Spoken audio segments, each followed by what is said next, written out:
Since the early 1980s, the lands of the Yanomami of Brazil have been invaded by wave after wave of miners.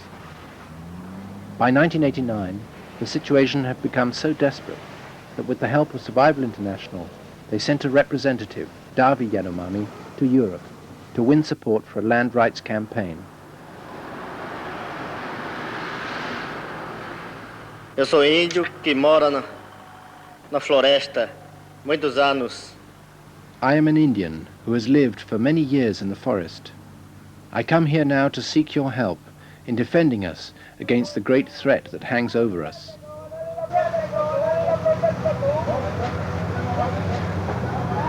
Deixaram muito garimpeiro.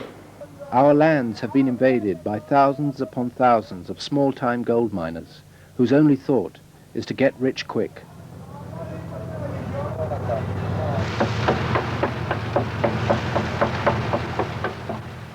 Os rios estão contaminados, carapé, o rio, o peixe que a gente comia. The methods they use are very primitive and involve the use of mercury. This is contaminating the water, killing off the fish, and bringing illness to my people. Homem branco que The white man also brings with him diseases, malaria, influenza, measles. These too are making us ill and killing off people of all ages. se tiver interessado ajudar a gente como amigo. Porque o Yanomami também gente, qual gente, qual vocês. Nós queremos viver. I come to seek your help as a friend, for we the Yanomami are people just like you, and should we become extinct, the world will become a poorer place for you as well.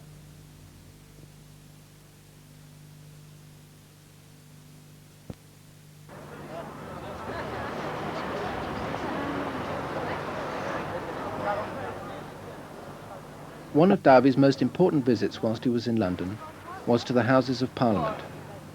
Here, accompanied by members of the Survival International Executive, he came to meet journalists from the national press, representatives of other pressure groups, and interested members of the general public. They also met members of Parliament from both sides of the House. However, I then said, well,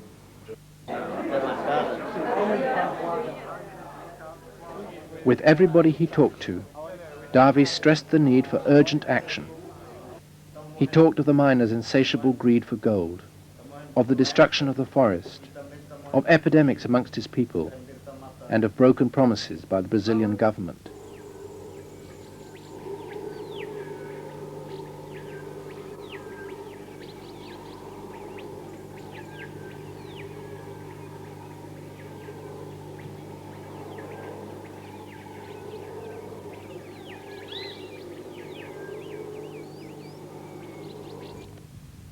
One weekend, Davi took a break from campaigning and went with Claudio Andujar, his Brazilian interpreter, to Avebury, one of the oldest prehistoric sites in Europe.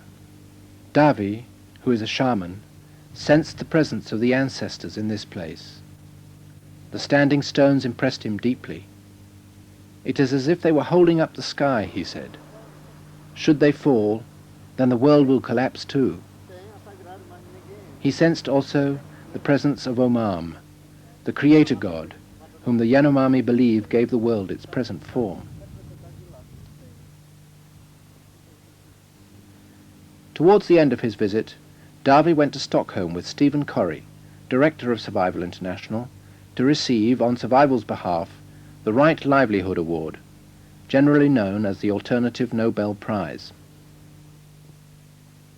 Eu quero que vocês daqui, vocês estão me vendo, escutando, eu quero que você divulgar notícia para os outros seus amigos, para ajudar o povo Yanomami, urgente, porque eu não quero o meu povo Yanomami acaba.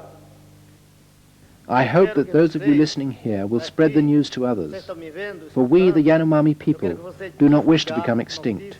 But if we are to survive, we need the support of people like you to help us secure our future and to secure the integrity of our lands and the forest upon which we live.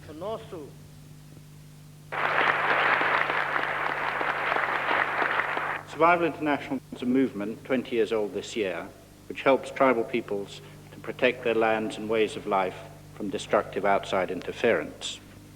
This is their land.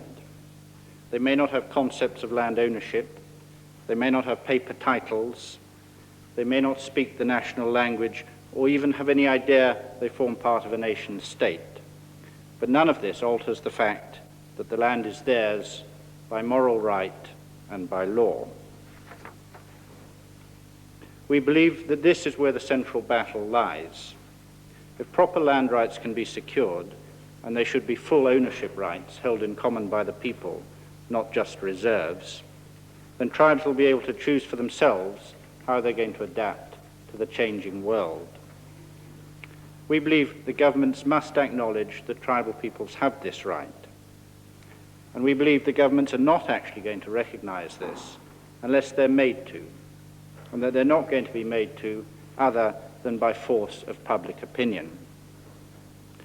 We're looking for long-term solutions so that tribal land is free from invasion for once and for all time.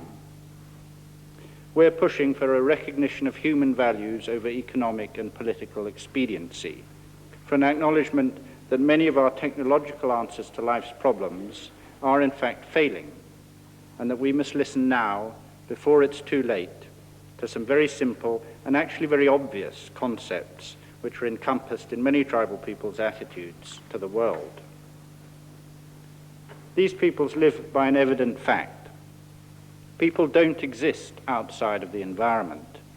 People and the environment are one thing. Tribal peoples know this, and by and large, we have forgotten it. Only worldwide public opinion is going to bring any profound impact on this. When many shareholders are genuinely outraged that their companies are destroying Australian Aboriginals, when development agencies know that many taxpayers won't tolerate their funding genocidal projects in India or Indonesia, then the situation will change. And public opinion, we believe, will stand up for tribal people's rights and will bring profound changes to how they're treated. Darby's visit to Europe helped sustain pressure on the Brazilian government, which has since enacted legal measures designed to protect Yanomami lands. But these have not been respected at a local level, and the struggle for Yanomami land rights must therefore continue. As is always the case with native people's rights, long-term solutions require long-term commitment.